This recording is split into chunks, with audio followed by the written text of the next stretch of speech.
Boa tarde, meu povo. Boa tarde, você que está aí nos acompanhando neste momento aqui no nosso Metanoia. Quero acolher você e dizer seja muito bem-vindo. E olha, hoje eu estou aqui com duas pessoas especialíssimas. Uma quero apresentar para vocês logo mais, que vocês ainda não conhecem. Mas antes da gente começar, eu já vou pedir para você, ó, deixa aí seu like, curte aí o nosso conteúdo para que esse conteúdo chegue para outras pessoas também. Se você não é inscrito no nosso canal aqui da Rede Século XXI, se inscreve para que o nosso conteúdo chegue a você, te evangelize, mas também chegue a outras pessoas. E antes da gente começar, além disso que eu vou te pedir, é para você ficar aí com a gente. A gente tem um assunto super especial, hoje solenidade de Nossa Senhora Aparecida. Quero que você fique com a gente para nós sabermos mais sobre essa solenidade, sabemos sobre essa aparição que aconteceu aqui no nosso país e eu vou chamar eles logo mais para falar aqui com a gente, depois da nossa vinheta.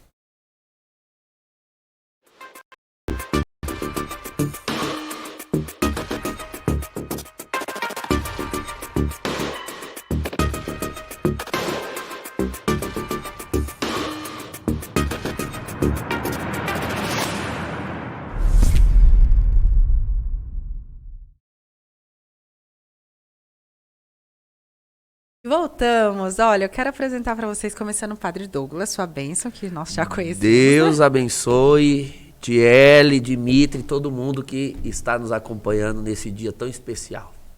Dimitra, seja muito bem-vinda aqui com a gente no Obrigada Metanoia, pelo viu? convite. Gente, eu vou pedir para ela se apresentar, para vocês conhecerem um pouquinho da história dela também, falar de onde a Dimitra é, quem é a Dimitra, o que você faz, como conheceu a Rede Século XXI também, se você quiser falar. Fica bem à vontade para o pessoal conhecer você, um pouquinho da sua vida também. Olha, eu sou praticamente vizinha, né? Eu falo que a Século XXI é como se fosse o quintal da minha casa, porque eu moro do lado.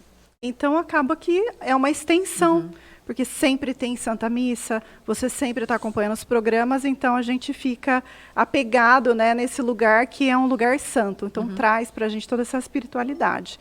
E aí, vindo aqui sempre, sempre, sempre, com meu filho, que tem 3 anos, o Bento, acabou que a gente criou esse vínculo, né? Conhecendo pessoas, contando um pouquinho da nossa vida. A gente acaba... o Bento adora a Tiele, chama ela de cantora, fala que quer que vai lá em casa. E fala, vai lá em casa. A gente acaba criando o vínculo.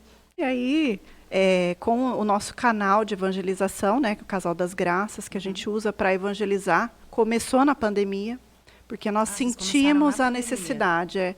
Nós sentimos a necessidade porque estava tudo fechado.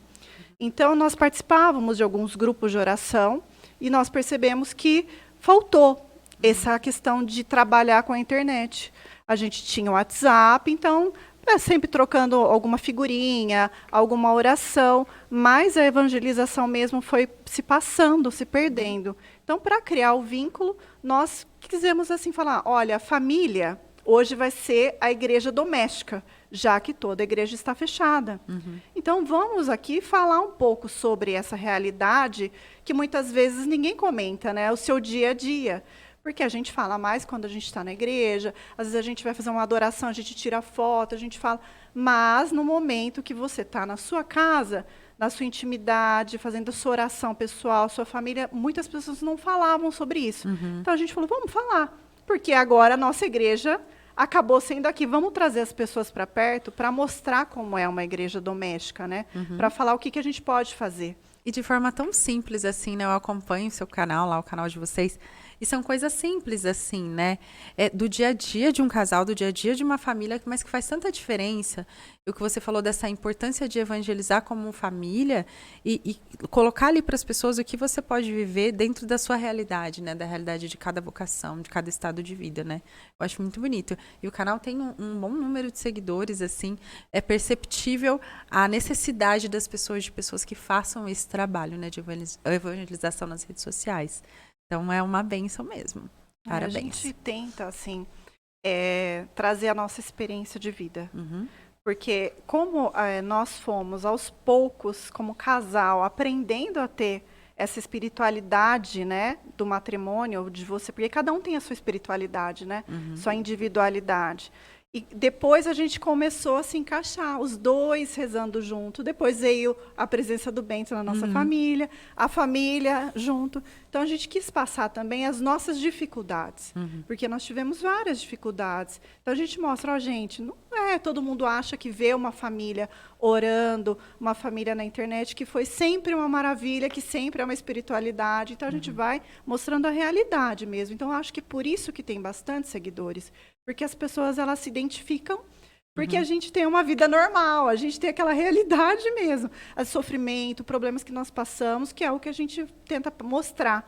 Que apesar de cotidiano tudo vivido isso, com Deus, né? a gente está com Deus, né? E padre, assim, depois a Dimitra vai falar ao longo do tempo, né? Porque também a gente quis a sua presença aqui exatamente para falar de testemunhos que ela tem relacionado ao nosso tema, que é a nossa mãe Aparecida, que tão importante para a nossa nação, importante para nós cristãos. Aí eu queria que o senhor começasse falando um pouquinho, padre, para a gente, porque assim, por mais que nós saibamos, a maioria de nós, como participantes da pátria, como cristãos e como cidadãos também desse país, mas o que é a história mesmo de Aparecida? Porque para muitos, assim, acho que a gente tem hoje, é um lugar turístico também, né? Então, não necessariamente a pessoa vai para fazer o seu momento de oração ou porque é devoto, vai para conhecer também, né? Vale recordar que a imagem de Aparecida e todo o entorno dos eventos, né, da aparição se refere justamente a isso, a uma imagem que foi encontrada no Rio Paraíba no ano de 1717. Estamos falando aqui de século XVIII, um período em que nós ainda éramos colônia de Portugal. Então, não se refere a uma aparição mariana, mas a uma manifestação da Virgem Maria, né, da intercessão da Virgem Maria em favor do povo brasileiro. Então, era 1717 e o Conde de Assumar viria à capitania de São Paulo, não era estado, né, como é hoje, viria à capitania para assumi-la. Ele tinha sido nomeado o novo conde aqui para a capitania, uma espécie de governador. Então, ele iria assumir em São Paulo. E estava vindo, agora, se não me falha a memória, ele estava vindo de Vila Rica, que era onde hoje é Ouro Preto, Mariana, aquela região. E iria passar pela vila de Guaratinguetá, que era a grande, a vila conhecida ali no Vale do Paraíba. E ao chegar, ele chega, a vinda dele estava prevista para uma sexta-feira. Por ser sexta-feira, ele solicita às autoridades da região que preparassem as refeições à base de peixes. Então, isso aqui vale a pena ressaltar, porque criou-se uma narrativa, dentro da igreja, inclusive, que não tem respaldo na realidade, que a Virgem Maria, a imagem apareceu para ajudar os pescadores que estavam sendo oprimidos pela autoridade local, porque ela está a favor dos pobres. Eu já escutei. Não é essa a verdade. Tá? A verdade é que a Virgem Maria ela se manifesta para abençoar e legitimar um zelo para com a fé católica por parte das autoridades constituídas. Então, não foi nada disso. Ele pede, embora houvesse privilégio da coroa portuguesa para beneficiar essas autoridades, privilégio da coroa e, por consequência, da igreja. Era um período em que coroa e altar governavam juntos, né? Um período do padroado na igreja, no Brasil. Então, eles não eram obrigados a preservar a abstinência de carne em dia de sexta-feira. Eles podiam, e a região, as autoridades da região tinham recursos para isso, para prover uma refeição. Mas não, ele, por ser muito devoto, um católico devoto, o Conde de Assumar pede que seja de peixes. Então, ele solicita E eles fazem essa encomenda aos pescadores da região. Uhum.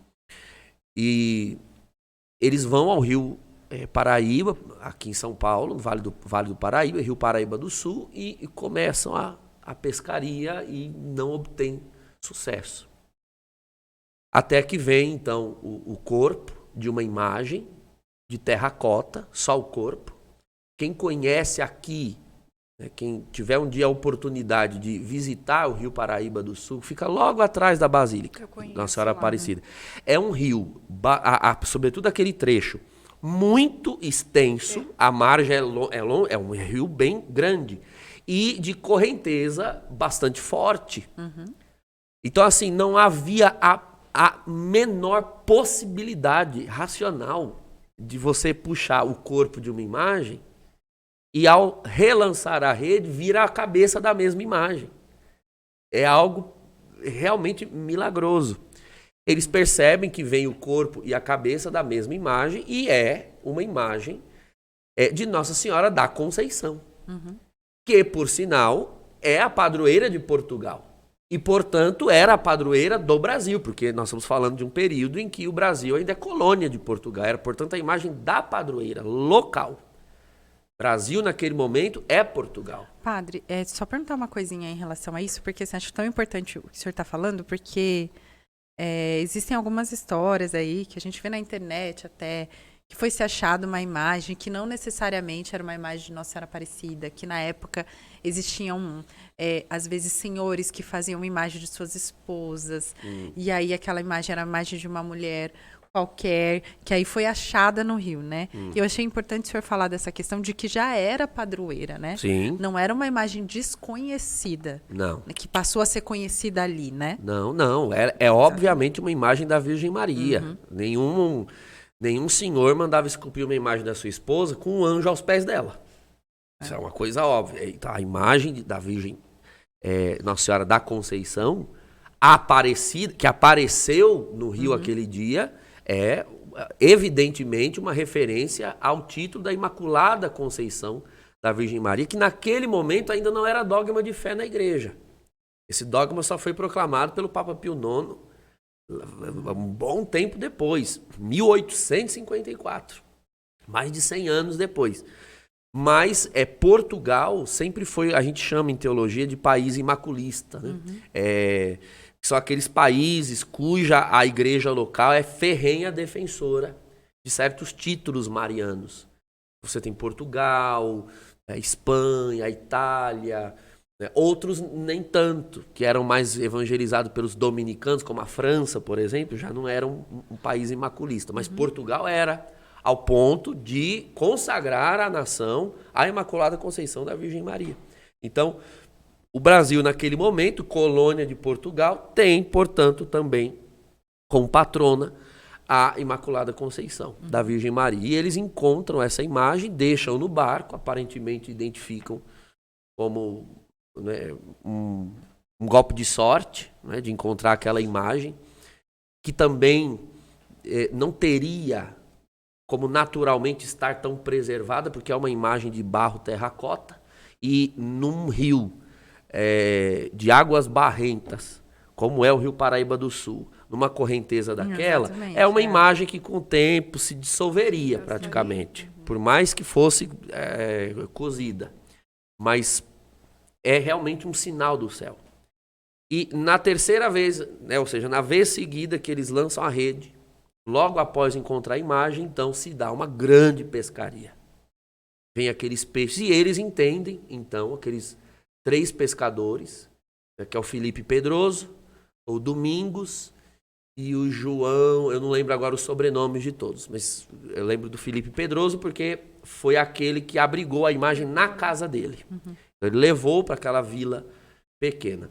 E começaram, então, restauraram ali bem, de forma amadora, com cera de vela, colaram a cabeça na imagem e começaram a agradecer à Mãe de Deus por aquela providência, não é?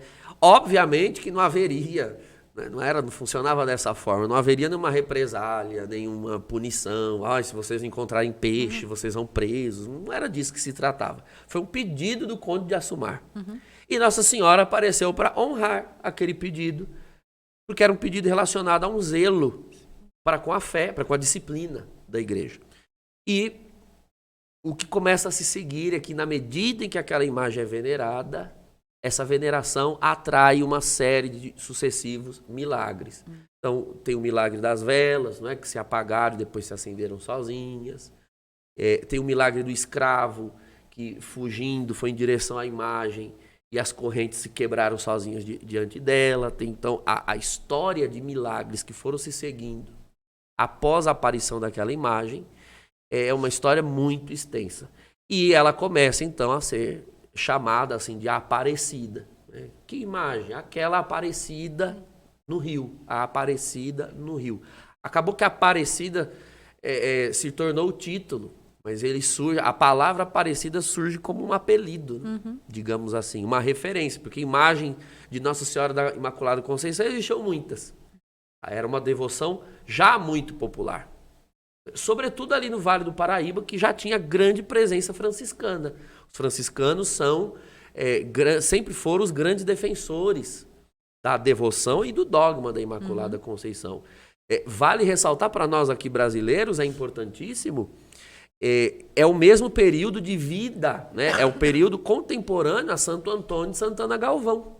O Frei Galvão, que é nascido em Guaratinguetá. Então a imagem aparece na cidade de Frei Galvão. E Frei Galvão conheceu essa devoção. E é o primeiro grande santo canonizado, santo brasileiro canonizado. Então ele, por certo, conheceu a devoção que estava ali muito incipiente. E o fato é que todas as histórias de milagres foram se espalhando, se expandindo pelo Brasil, chegando já, né, encurtando bastante a história, chegando já no século XX, já havia uma igreja construída em homenagem a Nossa Senhora, que existe até hoje, a chamada Basílica Velha, onde houve também um milagre em que um homem quis agredir a imagem e entrar a cavalo na igreja, a pata do cavalo ficou presa na pedra. Essa pedra tem até hoje lá, na Sala dos Milagres. E já seguida e muito propagada a devoção, os bispos do Brasil, né, ali no período do governo Vargas, então, já no século XX, se unem e solicitam à Santa Sé que ela seja proclamada padroeira do Brasil. Então, nós já estamos falando de século XX, Brasil já não é colônia, é uma república, e nós já tínhamos um padroeiro que foi proclamado por Dom Pedro I. O padroeiro do Brasil é São Pedro de Alcântara. Pouca gente sabe ou conhece esse santo. Mas porque é o nome, é o onomástico do imperador. Né? Pedro I era Pedro de Alcântara. Então, um grande santo também. Então já havia São Pedro de Alcântara como padroeiro do Brasil. Os bispos se unem e pedem que a Santa Sé, que o Papa proclame Nossa Senhora Aparecida como padroeira do Brasil. E se juntam, fazem abaixo-assinado, porque a princípio a Santa Sé não queria. Santa Sé não queria, porque já havia um padroeiro principal. Mas os bispos, veja, a CNBB na época, né? Era uma época da CNBB, se juntam, põem o povo para orar, e até que essa autorização é dada, e no dia 31 de maio daquele ano, agora me fugiu o ano, daqui a pouco posso olhar aqui com mais especificidade, Nossa Senhora Aparecida é proclamada, então, rainha, padroeira do Brasil. Porque quem a proclamou rainha do Brasil foi a princesa Isabel. É verdade. Pouco antes da proclamação da República. É interessante essa história. Já havia um movimento abolicionista no Brasil, ali, que culminou na abolição da escravatura no Brasil em 13 de maio de 1888. Olha só, 13 de maio de 1888. Nossa Senhora só apareceu em Fátima, mas Nossa Senhora só apareceu em Fátima anos depois. essa data Mas tem muita viria gente que a ser. associa, né, padre, Pois é. essa aparição dela, né, essa manifestação de Nossa Senhora aqui no Brasil, até com todo o histórico do Brasil que viria a acontecer depois, né, como Pois é. cuidado, a mãe preta do Brasil e tudo Aham. mais, né, com esse cuidado, né. Mas, por exemplo, o senhor estava falando aí dessa questão da importância de Nossa Senhora, né, nessa questão da história do Brasil e ela como rainha do nosso país, né, e o senhor citou aquele milagre que aconteceu, mas a gente também ouve tantas histórias, assim, né, que algumas ficaram famosas na internet, de pastores, pessoas que chutaram a imagem, Sim. né, e ali outras coisas foram acontecendo depois. Eu queria até que vocês falassem um pouco disso, acho que a Dmitra depois vai contar aí pra gente o testemunho dela. Você que está aí nos acompanhando também, se quiser deixar aqui uma mensagem aqui pra gente, de onde você é, ou se, olha, Nossa Senhora Aparecida, pela intercessão de Nossa Senhora Aparecida, já aconteceu isso na minha vida, ou isso, pode deixar aqui pra gente também, nos nossos comentários aqui, que a gente fica muito feliz também de saber aquilo que foi feito na tua vida através da intercessão dela, né? Eu queria que vocês até comentassem, porque assim, não são poucos, né, os milagres devotados a isso, né? O senhor até falou da Sala dos Milagres, quando você vai lá, é uma série assim de romeiros, né? Pessoas que vêm de tantos lugares. Eu, particularmente, assim, às vezes a gente visita a chácara dos meus sogros lá em Águas da Prata e é muito comum você ver eles indo a pé, assim, e é algo muito árduo, né, para eles, no sentido de muito intenso, na verdade, acho que árduo não é a palavra, muito intenso de ir querer cumprir essa promessa por conta das graças alcançadas, né?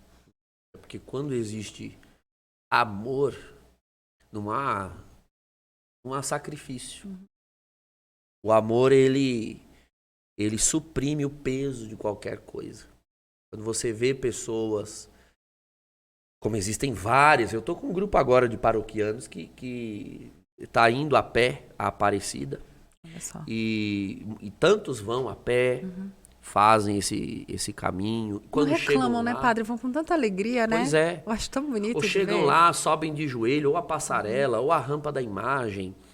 E eu sei que quem olha de fora, talvez pense assim, poxa, mas precisa disso? Tem necessidade disso?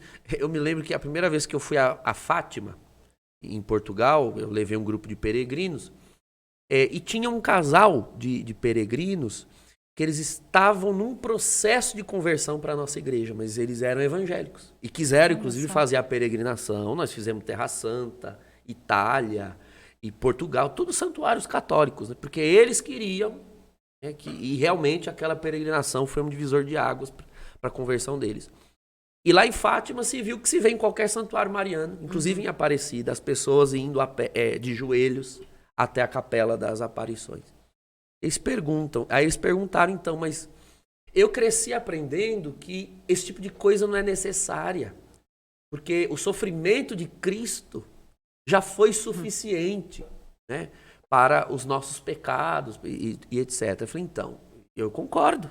A Igreja Católica não ensina o contrário. O sofrimento de Cristo, o sangue de Cristo é absolutamente suficiente para a remissão dos nossos pecados. Você acha mesmo que uma pessoa está andando ali de joelhos, na passarela de Aparecida, na rampa da imagem de Aparecida, em qualquer santuário mariano, porque ela acha que o sofrimento dela vai perdoar os pecados dela? Não, filho, ela está ali cumprindo promessa, um voto que ela fez. Aquilo não é um gesto de pedido de perdão, é um gesto de gratidão. Um gesto de gratidão. Eu te faço a pergunta, você sabendo que alguém pagou uma fortuna para quitar uma dívida sua, você não é daqueles, ao menos minha mãe nos ensinou a ser assim, olha, se você não pode pagar a fortuna, como gratidão, dê ao menos alguma coisa, né? A pessoa pagou lá 100 mil para mim, olha, eu não tenho como te pagar 100 mil, mas aceita essa nota de 100, que como não é absolutamente nada em comparação a 100 mil, mas pega essa minha nota de 100 como um sinal da minha gratidão, eu estou agradecendo você pelo que você fez. E aquele que pagou 100 mil aceita, né? Porque você não pode tirar da pessoa o direito de ela expressar a sua gratidão. E é isso que é isso que os devotos fazem. Eles estão agradecendo com amor. Então, fazer calo no pé, no joelho, talvez você, olhando de fora, não teria a mesma disposição, porque não tem o mesmo nível de amor, ou talvez não experimentou os mesmos benefícios que aquelas pessoas experimentaram. Padre, eu confesso que eu sou ex-protestante e eu não entendia. Eu sempre respeitei a minha avó, ela é católica, inclusive ela fez uma promessa para Nossa Senhora. E o nome da minha mãe é Sônia Aparecida. Muitas pessoas no nosso país, né, tem. O meu sogro, ele chama Aparecido. Então, eu ia Aparecida por respeito à minha avó. Porque ia levar, ia com meus pais. Mas como protestante, eu olhava e eu pensava a mesma coisa que esse casal pensou. Eu falava, meu Deus, o que essas pessoas estão fazendo? Por que isso? Depois que eu abracei a fé católica, que eu fui entendendo isso. E aí foi criando em mim também esse sentimento de gratidão. Não só porque eu tive uma graça também na minha vida, na vida da minha família, por intercessão de Nossa Senhora, mas porque você sabe que aquilo ali é uma demonstração de amor também. E eu acho muito bonito. Hoje eu me emociono quando eu vou em Aparecida e eu vejo, né, as pessoas, tem pessoas que ficam ajoelhadas na frente da imagem, você vai lá, você reza até um terço ali, fica 40 minutos, você sai, depois você volta, a pessoa está ali. Parece que ela está em silêncio, mas você tem a impressão de que ela olhando ali para a imagem, parece que ela está conversando, parece que ela está falando tudo assim, derramando ali, né, tudo que ela passou, aquela gratidão. Eu acho muito bonito. E hoje eu olho para essas pessoas que antes eu recriminava, né, porque eu não entendia, e eu admiro, eu tenho uma admiração por isso, né? Até pessoas que a gente conhece próximo, que fez essa caminhada, que comentou. Né? Aqui na Século teve um grupo também, né, que foi e falaram, nossa, que é uma emoção. Olha que coisa interessante, é uma emoção fazer aquela caminhada, aquele sofrimento de madrugada, todo, né? E você chega lá, parece que é um presente, né?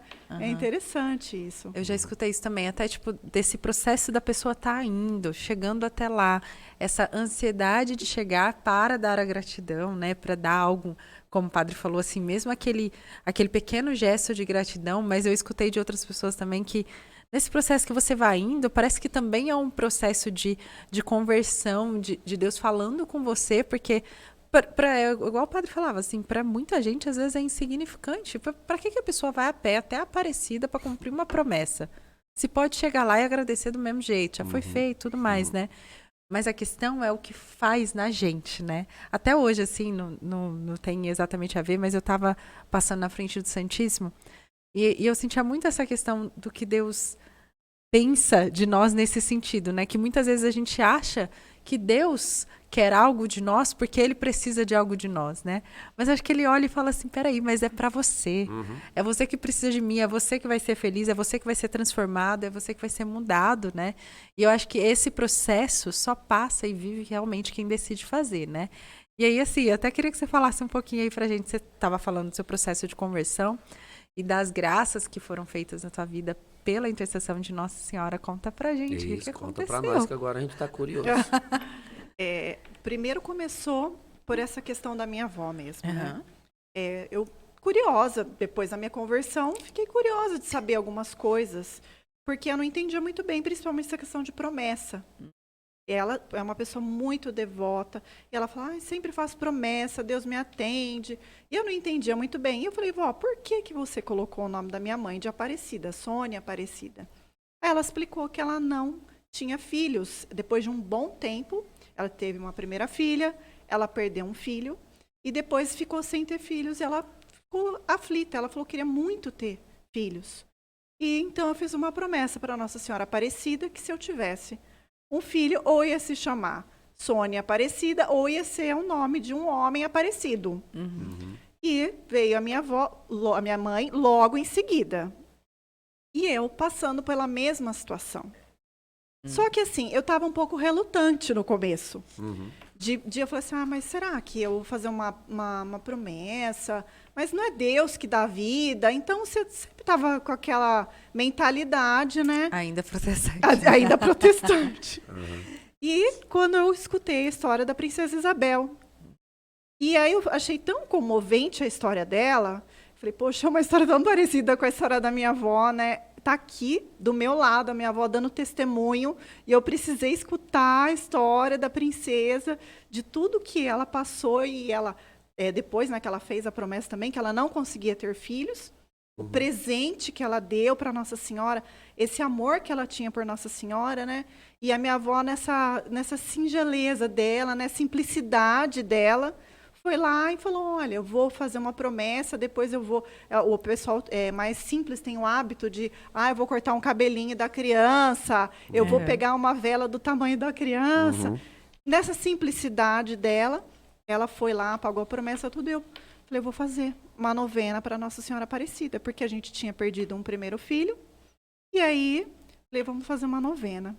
Fizemos a novena de Nossa Senhora Aparecida, depois eu fiquei grávida do Bento. E com a graça de Deus, uma gravidez tranquila. E esse ano passado, final do ano, fiquei grávida novamente, mas eu perdi a criança. E aí o meu médico falou, olha, Dimitra, você quer ter mais filhos, e então a gente precisa investigar o que está acontecendo. E aí eu descobri que eu tenho uma doença que ela chama trombofilia, que é como se fosse uma trombose que entope as veias, principalmente durante a gestação. Nos primeiros meses você pode perder a criança, e tem casos que a pessoa está de gestação avançada e acaba perdendo a criança. Então eu falo que foi uma graça de Deus mesmo, não só a graça de ter ficado grávida, mas de eu ter meu filho hoje aqui, porque é uma doença que quase ninguém comenta. Muitas pessoas acabam perdendo filhos, vários filhos, para descobrir que tem essa doença. E, de repente, até criança, você já fez um enxoval, você sabe o sexo, escolheu o nome, de repente, vem a falecer por causa dessa doença. Eu falo, foi uma graça de Deus eu ter o meu filho hoje aqui comigo, porque ele poderia ter acontecido algo pior, porque eu não sabia que eu tinha essa situação, né? Não era, porque é normal, perdeu o primeiro filho. Tive o Bento, no terceiro o médico falou, tem alguma coisa de errado, vamos investigar.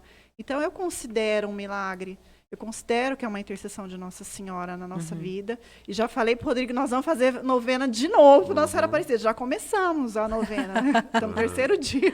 E o Bento é uma criança muito especial, assim, ele tem um amor por Nossa Senhora Aparecida. É engraçado, porque a gente nunca falou para ele dessa história, olha, até porque ele é tão pequenininho, que eu acredito que ele não ia entender, que, olha, fizemos uma promessa. Mas ele tem um amor por Nossa Senhora Aparecida que é muito bonito. Gracinha. E assim, é interessante porque na nossa casa nós não temos imagens de Nossa Senhora Aparecida. Nós temos Nossa Senhora de Fátima e Guadalupe, que é quando nós casamos no dia de Guadalupe. E a Nossa Senhora Aparecida, o Bento foi e falou assim, mamãe, eu quero um ursinho. Um ursinho, aqueles, não é ursinho. Aqueles, como almofadinha, não sei o nome também, um santinho de criança de Aparecida. E ele dorme com ela. E ele fala que ela protege ele. Tá vendo? Sério? Porque ele a conhece desde o ventre. Conhece, A gente assim fala. como ela o isso, conheceu. Né?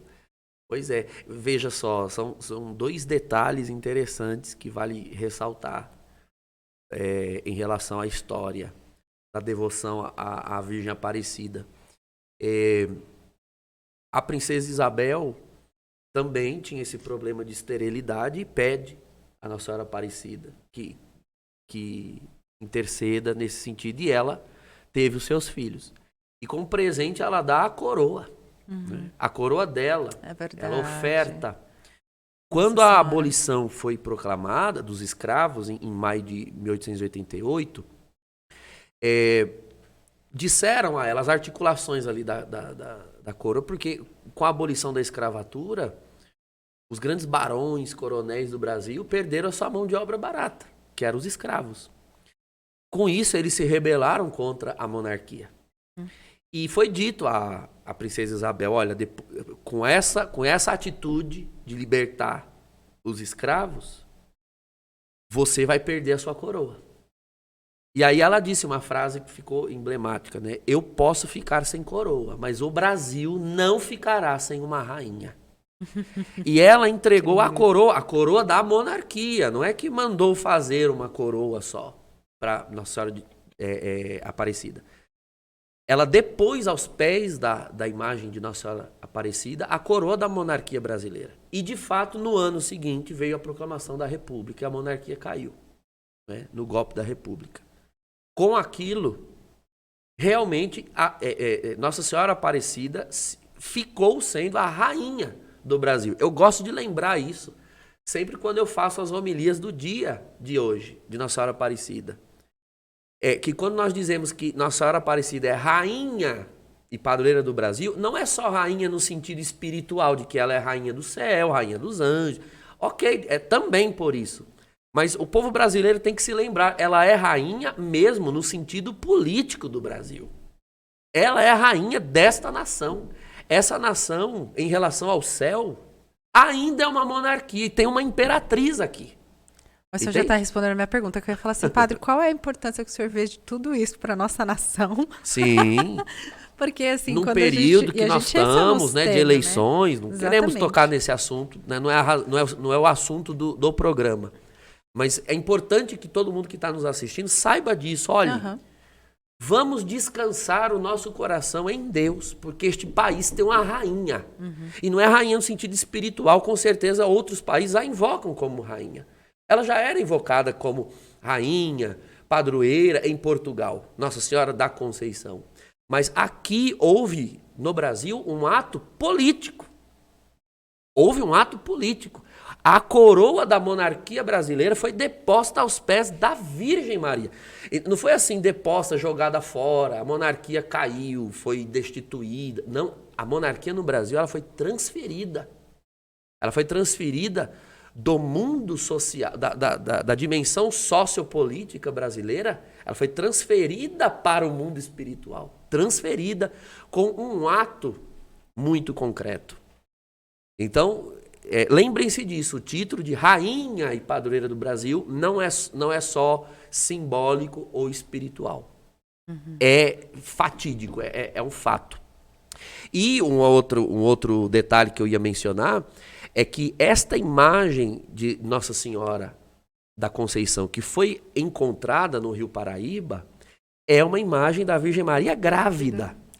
Isso é muito isso importante. Vale ressaltar. Ela está grávida, ligeiramente grávida. Agora, claro, sim, eu gosto desse sentido relacionado à época em que ela aparece, porque a imagem foi enegrecida pela água.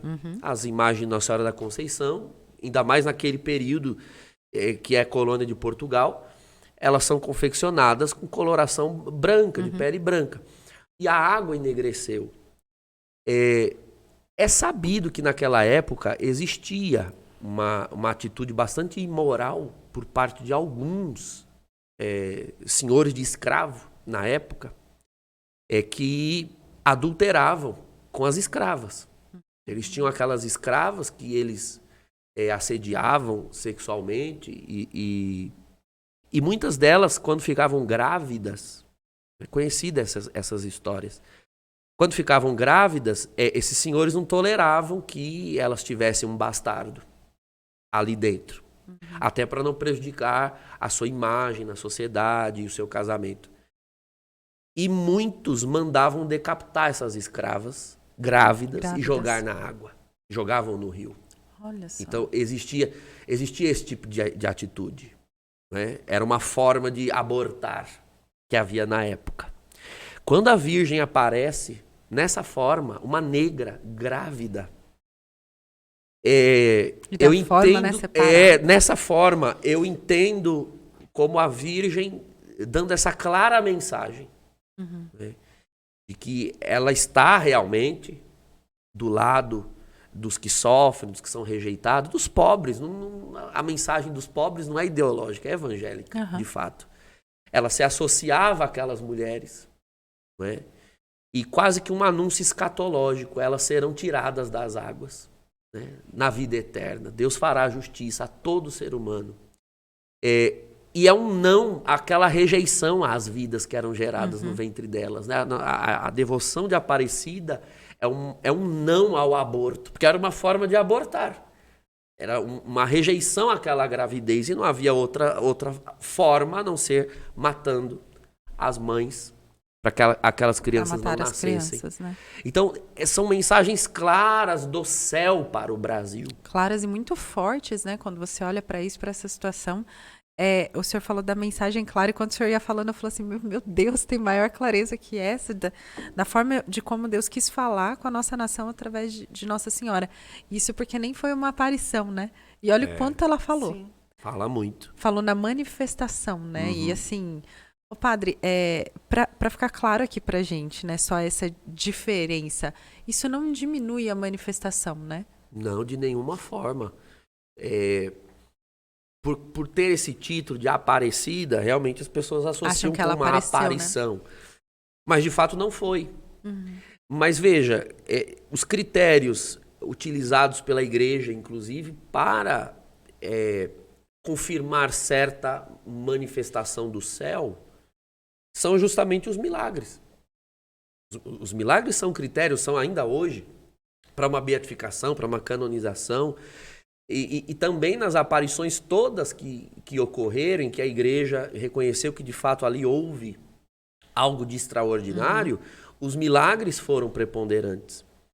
Então, independente de ser uma aparição pessoal ou uma manifestação da intercessão da Virgem, os milagres acabaram sendo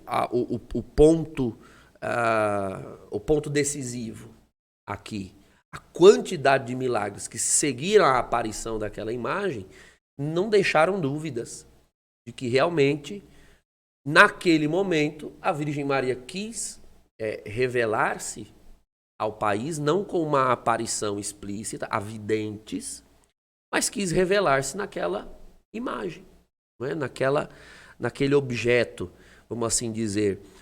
Por que o desígnio dos céus foi esse? Bom, isso não compete a nós. Nós podemos tentar interpretar espiritualmente, teologicamente, mas Deus sabe de que formas se revela. Não é? Deus sabe de que formas Ele deseja realizar a sua vontade, sobretudo para uma nação. Naquele momento, foi o meio escolhido por Deus e pela Virgem Maria. Talvez confirmando a devoção à Imaculada Conceição, confirmando a ligação profunda que há entre as promessas de Deus para Portugal com o Brasil, porque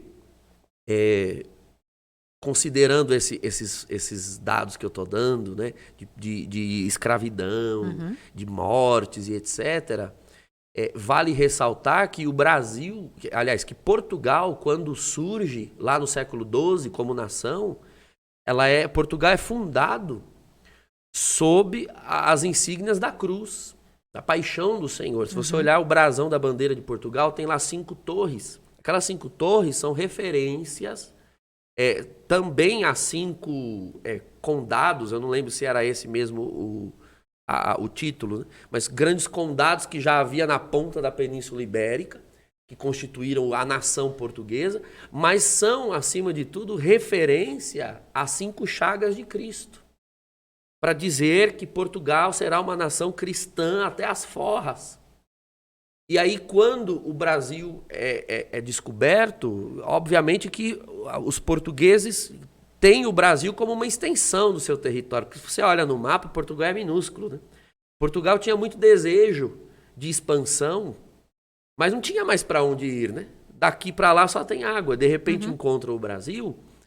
Então, realmente investiram no Brasil tudo que tinham de melhor em termos de nação.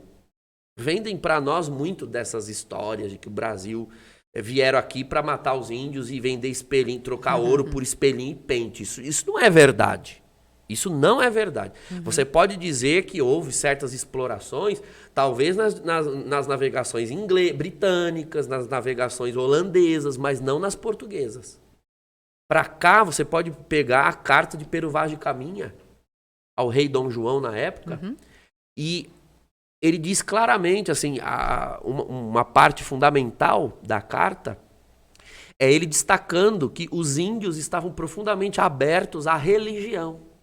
E ele diz, Sua Majestade deve se empenhar em salvar estas almas, porque tem muitas almas aqui para serem salvas. E ele diz, eis o maior tesouro que nós encontramos nessa terra. Milhões de almas para serem salvas. Então, era realmente esse o interesse. Essa é a história da nossa nação. Almas para serem salvas, almas para serem socorridas.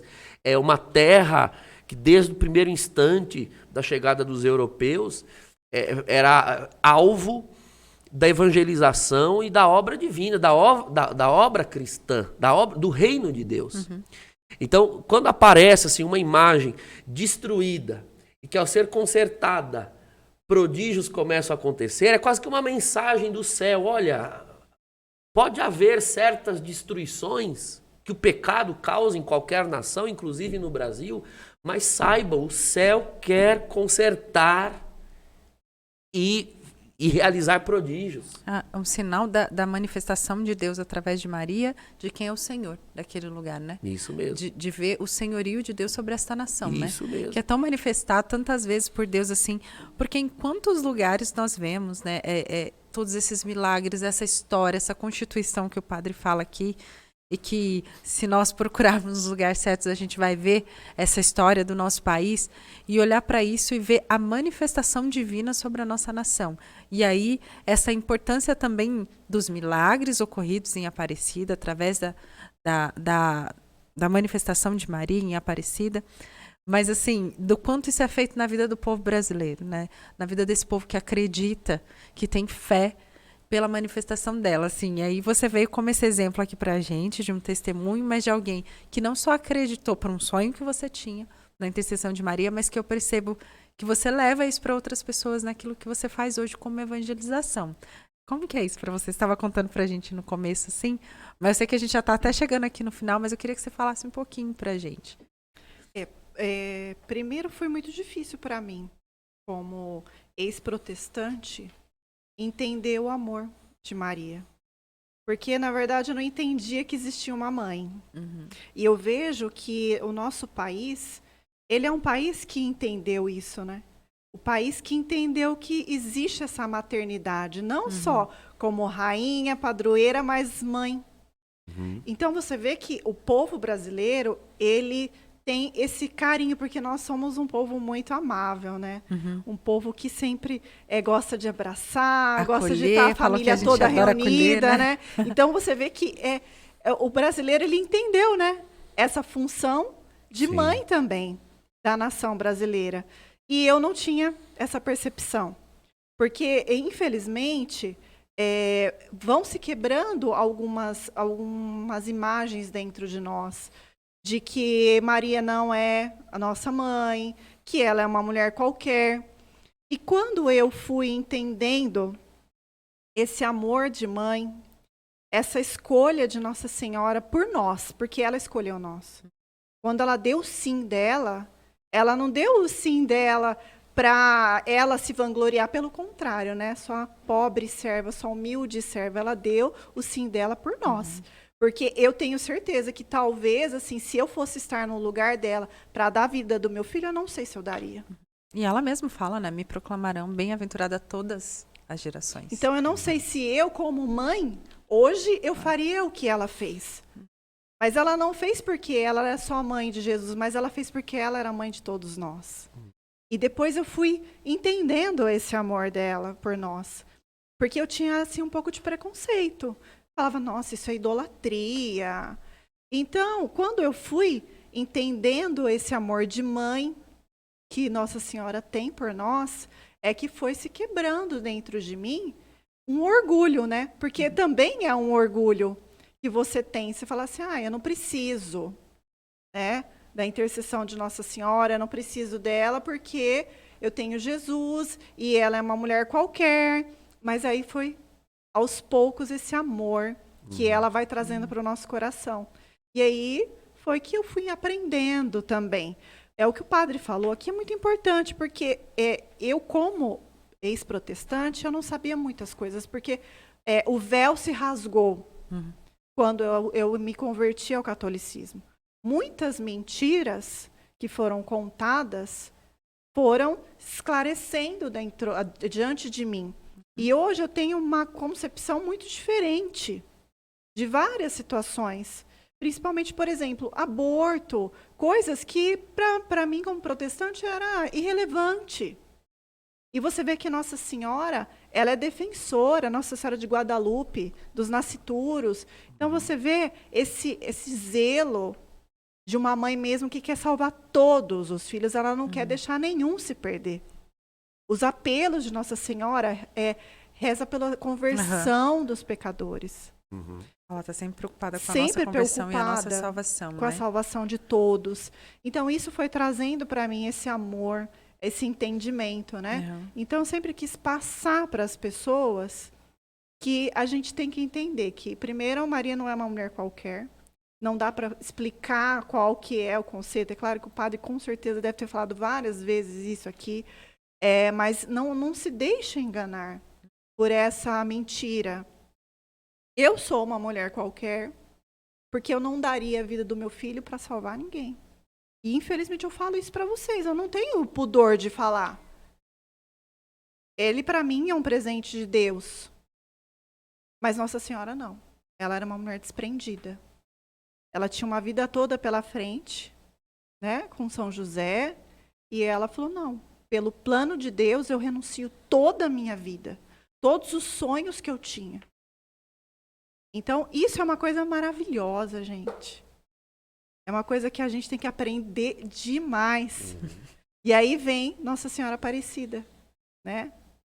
E ela vem com todo esse amor também de mãe, né? Trazer todas essas mensagens que o padre falou, que muitas pessoas não conhecem. Mensagens escondidas, né? Exatamente. São muito importantes, porque eu acho que Muitas algumas delas a mensagens. gente nem imaginava. Assim, Essa das mulheres, né, que eu não sabia. Eu conheço a história da Princesa Santa Isabel, algumas partes, né, que a gente sabe, mas até essa questão espiritual, dessa força de Nossa Senhora, né, que a gente tem que entender também.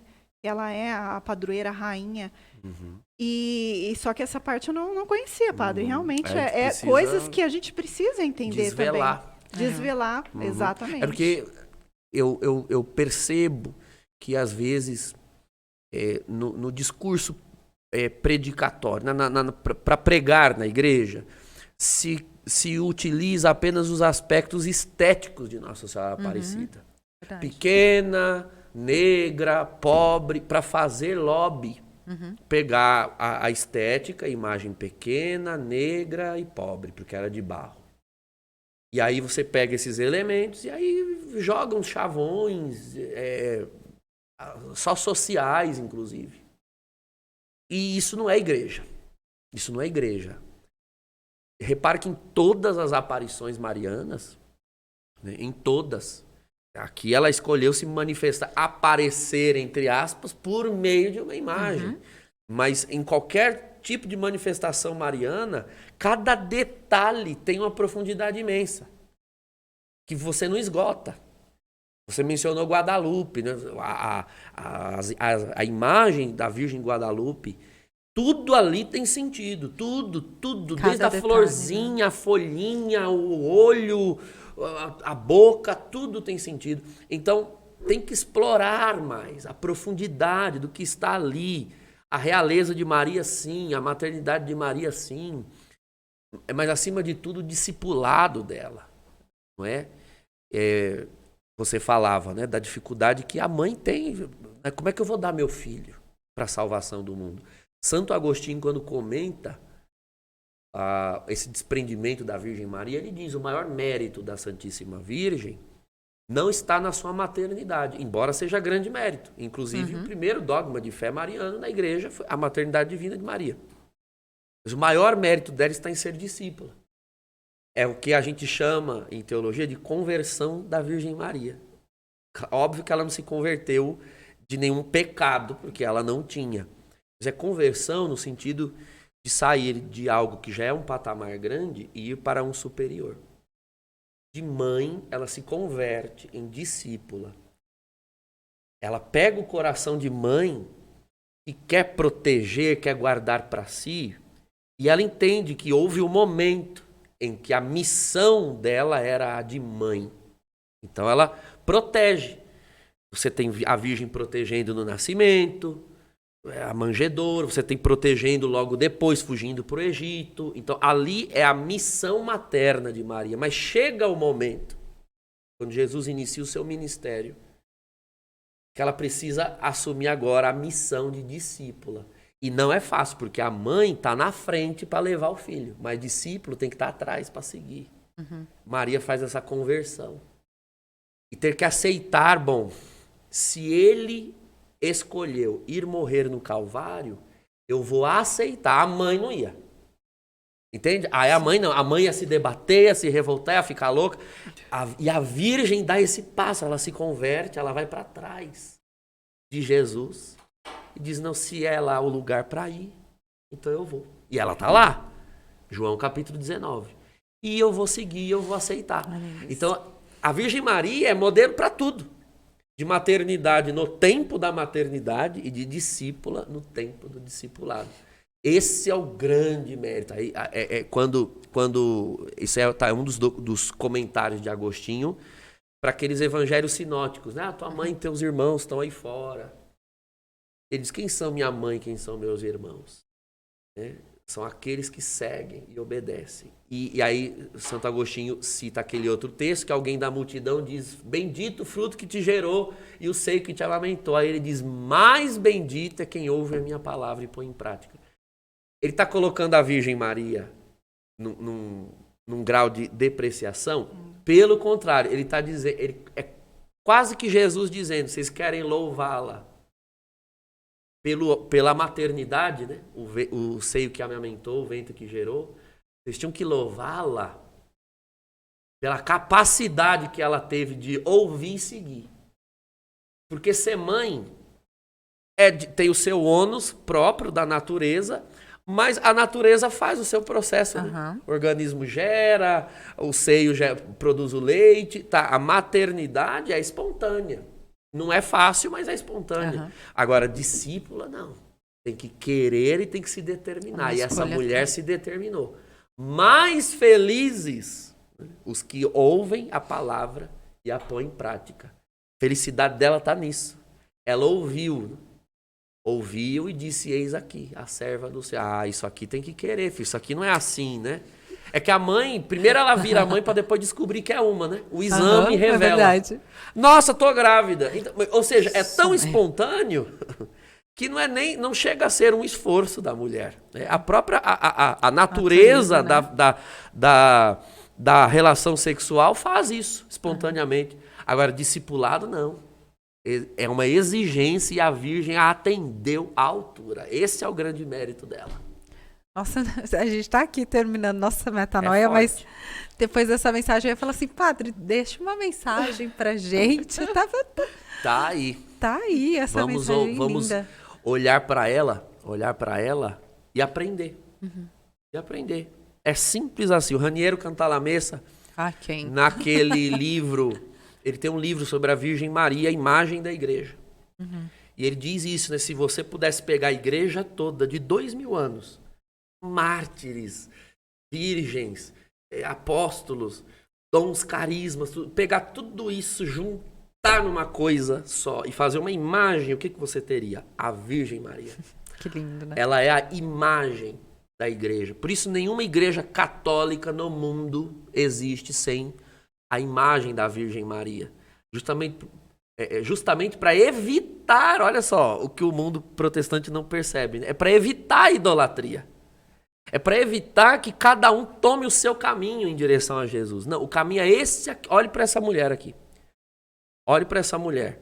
É como eu querer pegar meu carro e pegar qualquer rodovia da minha preferência e querer chegar lá em Aparecida, né? Não, você tem que olhar para as placas. Olhe para as placas, senão você se perde. Por exemplo, eu gosto muito da Castelo Branco, né? É uma das minhas rodovias prediletas. Tem umas retas maravilhosas, você pisa, vai embora. Né? Então, mas não é porque eu gosto da Castelo que eu posso pegá-la para chegar em Aparecida. Ela não é uma via de acesso para lá.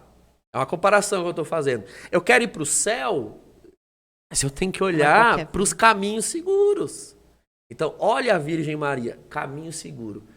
Seja o que ela foi, viva como ela viveu, tenha o coração que ela teve.